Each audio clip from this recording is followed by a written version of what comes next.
I should not be misunderstood what I said. I in fact was highly impressed by a type of presentation that has been made by the revered scholar Mr. Mujahid Islam. But the question is, किस तरह से हम ये समझें कि that Muslim community can you use the mic, please?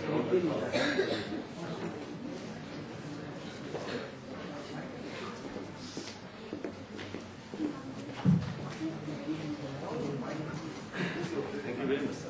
So basically my humble submission is that जो इनके असरात से मुतल्लिक़ बात है हिंदुस्तानी समाज पर मुसलमानों के असरात वो ये है कि मुझे लग रहा है कि एक बड़े हद तक एक कामयाब कोशिश रही है कि इनके समाज से मुतल्लिक़ असरात हैं, लेकिन जितना हो सका जितना कुछ करना था, what otherwise we expect from that this type of influence should have been made on the society of Indian culture, civilization by the Muslims after coming to the region.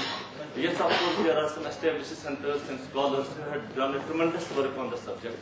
But the way we otherwise expected that Muslims had influenced the composite culture of Indian society, Indian culture and civilization, it had not come till date to the forefront. The reason for that is, today we see one of the biggest corrupt states in India, Bihar, world Muslim population, comparatively very good, and next Kashmir, almost 90% of Muslim population, by virtue of our deeds and activities and concern with our fellow beings. It should have been by virtue of our concern. We should have been established ourselves by virtue of a reference group for the rest of the communities. Till date, we could not do it. We are the followers of Prophet Muhammad sallallahu alaihi wasallam. We believe in the verse of Holy Quran. So for that matter, I had seen wherever the Muslim scholars had went, Muslim preachers had went, it was not by virtue of the, in first instance, the teachings of the Quran. Primarily, it was their actual deeds and activities that had made a tremendous type of transformation in overall social setup. एक मिसाल मैं आप हज़रात के सामने मैं इस सिलसिले में बयान करना चाहूँगा. शाम के इलाके हम्स का एक वाक़ा है, एक मुसलमान आ रहा है, उसने कहा मुझे कुछ सामान खरीदना है. एक मुसलमान दुकानदार मिला, उसने उनसे कहा कि साहब चावल दे दे, ये दीजिए. वो उन्हें कहा नहीं, आप वहाँ से लीजिए उस दुकान से. वो वहाँ जा रहे हैं, वहाँ से ले लिया. वहाँ से लेने के बाद वापस आए, उन साहब से पूछा कि आपके पास ये सब चीजें मौजूद हैं, लेकिन आप नहीं दे रहे, आपने मुझे क्यों कहा वहां से ले लें? उन्होंने कहा देखिए, जितना अल्लाह मुझको देना था वो दे दिया, शाम को घर में खाना पकाने के लिए वो मिल गया, लेकिन मैं सुबह से देख रहा हूँ इस आदमी ने कुछ नहीं कमाया, अब ये भी थोड़ा सा कमाया. उसने कहा माल तो उधर से लिया, अब मैं चाहता हूँ दीन आपसे What I expect from contemporary Muslims from India, especially, that we have to prove our worth by virtue of our deeds and activities. अगर मैं भी राशि हूँ, अगर मैं भी जालिम हूँ, अगर मेरे पास तकल्लुम नहीं है, अगर मेरे पास मरोवत नहीं है, एहसान नहीं है, सब चीजें नहीं है, how should we make a difference between one community and the other? This has to be one of the fundamental concerns of the Muslim country.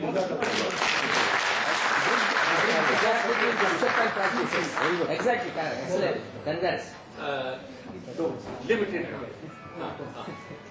सबसे पहली बात तो मैं हमारे सवाल करने वालों का शुक्रगुजार हूँ कि उन्होंने बहरहाल इस ऐवान ने मेरे मकाले को बड़ी तवज्जो से सुना, इसीलिए ये सवाल हमारे सामने आए हैं. वरना बात हवा में उड़ जाती, कानों से निकल सुनते हम उसके बाद निकल जाते फिजा में. ये पहली बात तो मैं इसकी वजाहत करना चाहता हूँ कि हिंदुस्तान में मुसलमानों की हुकूमत रही, इस्लाम की हुकूमत नहीं रही.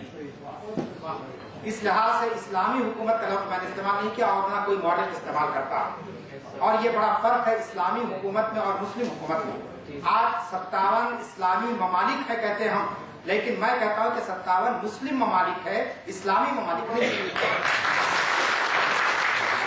जहाँ तक तौहीद की बात है तो मैंने अपने मकाले में कोशिश की, चूंकि वक्त बहुत कम था, मैंने कुरान मजीद की आयत आपके सामने मजीद से बनी इसराइल की कि वलक़द कर्रमना बनी आदम, और दूसरी बात जो कही गई वहदत आदम का तस्वुर, एहतराम आदमियत का तस्वुर.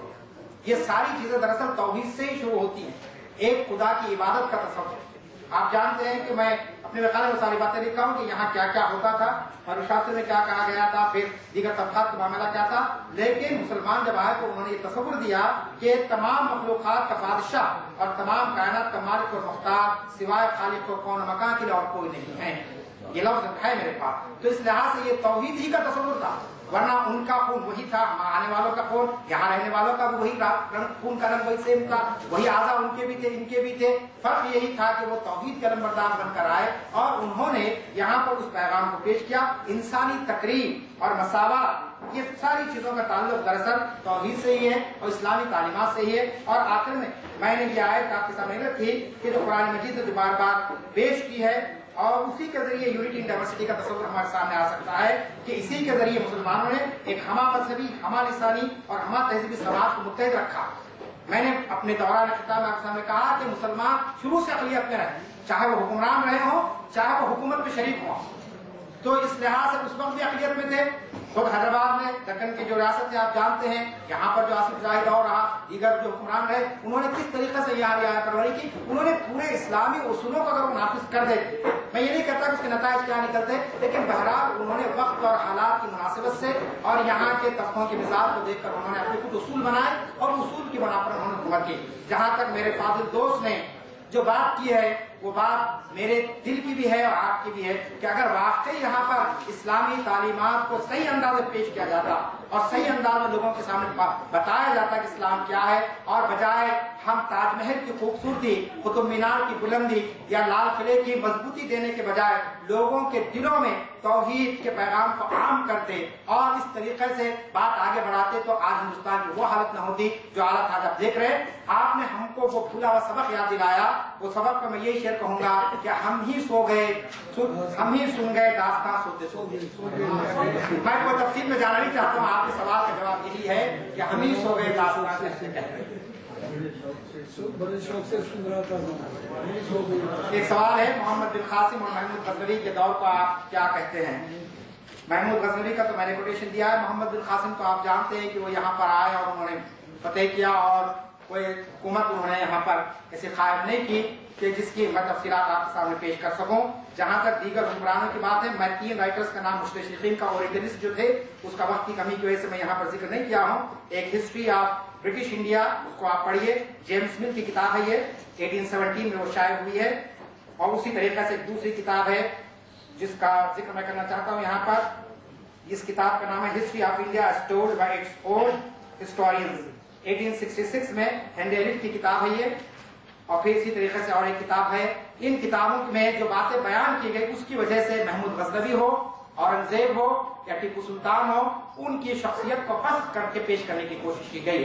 लेकिन आज आजाद ख्याल मौरखीन हमारे सामने आ रहे हैं और बहुत सारे हक़ाइक़, एक महमूद गजनवी नहीं, एक टीपू सुल्तान नहीं, बल्कि हिंदू पाकिस्तान कैसे बना, हिंदुस्तान का बंटवारा कैसे हुआ, इस पर भी किताबें आज आ रही है।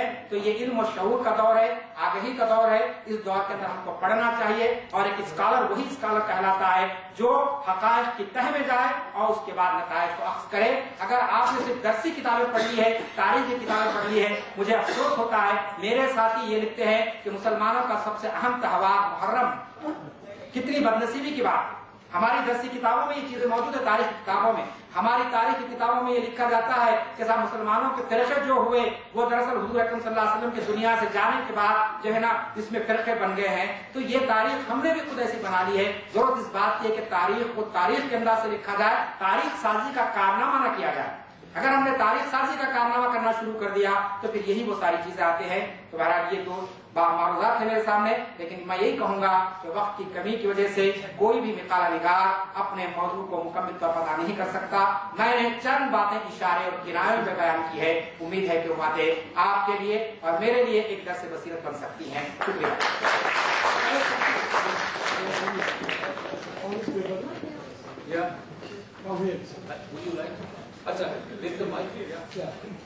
So it was so far as Professor Shafiq Saab's Makala is concerned, this was very good, and we have talked about textual study, and we have tried to also rely on the text Quran, Hadith, and the history as well. But at one place where he did some explanation, that was that God wants or God wills.